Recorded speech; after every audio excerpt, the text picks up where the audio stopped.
सध्या social media किंवा इंटरनेटवर सर्वाधिक ट्रेंडिंग काय असेल तर ते म्हणजे कॉकरोच जनता पार्टी, अर्थात काय झुरळ जनता पार्टी. आता हे कॉकरोच नेमकं नाव का पडलं, त्याचबरोबर हा विषय इतका ट्रेंडिंगला का आला, जेन झी इतकी आक्रमक का झालेली आहे, यांच्या जाहीरनाम्याची इतक्या मोठ्या प्रमाणामध्ये चर्चा का होतीये, एवढ्या झपाट्यानं इतिहासात पहिलं हे उदाहरण असेल, इतक्या झपाट्यानं यांचे फॉलोअर वाढतायत, म्हणजे त्यांनी बीजेपीच्या सोशल मीडियाला सुद्धा ओव्हरटेक केलेलं आहे. याविषयी आपण सविस्तर जाणून घेऊयात.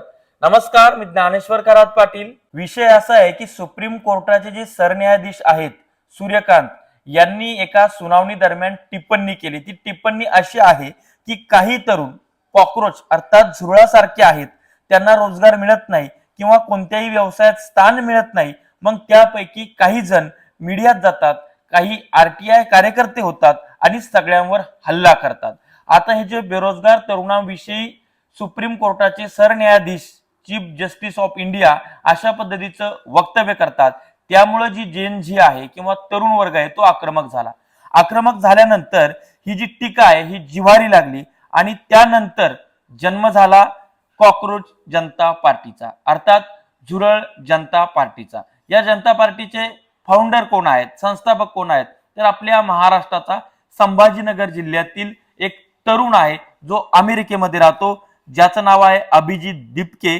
आणि त्यांनी याआधी आम आदमी पार्टीच्या सोशल मीडियासाठी सुद्धा काम केलेलं आहे. ते सध्या अमेरिकेमध्ये बोस्टन युनिव्हर्सिटीमध्ये पब्लिक रिलेशन मध्ये मास्टर करत आहेत.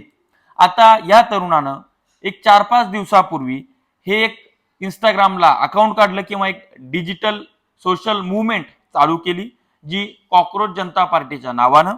मी 21 मे म्हणजे आज सकाळी 7:52 जो स्क्रीनशॉट घेतला तो स्क्रीनवर दाखवतोय. त्याच्यामध्ये 9.5 मिलियन फॉलोअर होते, आता वाढले असतील.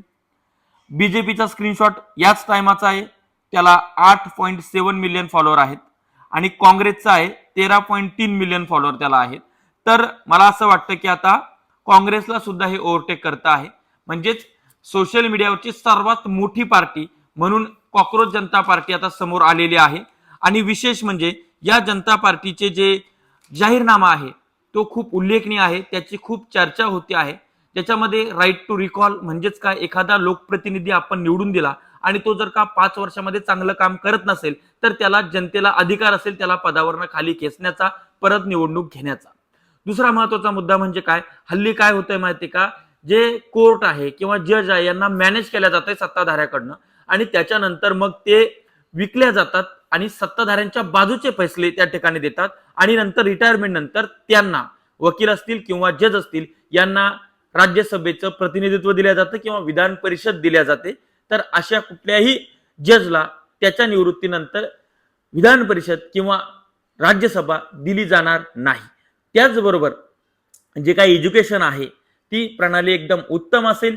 त्याच्यानंतर त्यांचे खूप महत्वाचे पॉइंट आहेत, भ्रष्टाचार झिरो टॉलरन्स, निवडणूक खर्च हा पारदर्शक असेल, काळा पैसा गुप्त निधी बंद राहील, दरवर्षी कामाचा रिपोर्ट हा लोकप्रतिनिधीला त्याच्या जनतेसमोर मतदारसंघासमोर द्यावा लागेल, खाजगी व्यवसाय आणि कॉर्पोरेट हित संबंधांपासून सरकारी पदावर असताना तुम्हाला त्याच्यापासून दूर राहावं लागेल, शिक्षण आरोग्य रोजगाराबाबत जबाबदार राहावं लागेल, जात आणि धर्माच्या राजकारणाला विरोध असेल, रस्त्यावर विनाकारण पोस्टर बॅनर करता येणार नाही.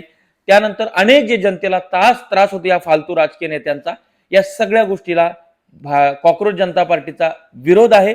आणि कॉकरोच जनता पार्टीचे फाउंडर सध्या अमेरिकेमध्ये आहेत आणि त्यांचं जे हे पेज आहे इंस्टाग्रामचं त्याला हॅक करण्याचे सरकारच्या वतीनं मोठ्या प्रमाणात प्रयत्न सुरू आहेत. जे कॉकरोच जनता पार्टीचे फाउंडर आहेत अभिजित दिपके यांना प्रश्न विचारला पत्रकारांनी की तुम्ही नेपाळ सारखं बांगलादेश सारखं करणार आहात का, त्यावर त्यांनी खूप जबरदस्त प्रतिक्रिया दिलेली आहे की आपला जो तरुण आहे तो राजकीय सामाजिक दृष्ट्या परिपक्व आहे आणि आम्ही संविधानिक हक्क आमच्या हक्कानंच त्या ठिकाणी घेणार आहोत. आम्ही कुठल्याही पद्धतीचं हाणामारी आंदोलन जाळपोळ करणार नाही आहोत. जे आम्हाला घटनेनं अधिकार दिलेला आहे त्या अधिकाऱ्यांनीच आम्ही त्या ठिकाणी काम करणार आहोत. त्याचबरोबर सध्या त्यांची महत्वाची मागणी ही आहे की ज्या नीट पेपर फुटीचा जो घोटाळा झालेला आहे किंवा नीट पेपर फुटी झालेली आहे तर त्याच्यामध्ये जबाबदारी केंद्र सरकारनं घ्यावी आणि जे केंद्रीय शिक्षण मंत्री आहेत त्यांना त्या ठिकाणी पदावरनं खाली करण्यात यावं, त्यांना पदावरनं काढून टाकण्यात यावं, ही प्रमुख मागणी आहे. या पक्षाची आपण डिजिटल किंवा सोशल मुवमेंट म्हणू शकतो. अद्यापपर्यंत त्यांचं इलेक्शन कमिशन ऑफ इंडियाकडे रजिस्ट्रेशन नाहीये. मात्र इतक्या मोठ्या प्रमाणात ट्रेंडिंगला विषय आहे, इतक्या मोठ्या प्रमाणात तरुण त्याला सपोर्ट करत आहेत आणि खूपच भारी वाटतंय, जबरदस्त वाटतंय. आणि या सगळ्याला जर चांगलं नेतृत्व मिळालं, चांगलं संघटन जर निर्माण झालं तर हा एक खूप चांगला पर्याय एक तरुणांसमोर, नागरिकांसमोर वाहू शकतो. मलाही हे खूप आवडलेलं आहे. तुमचं काय मत आहे हे कमेंट्स मध्ये सांगा. धन्यवाद.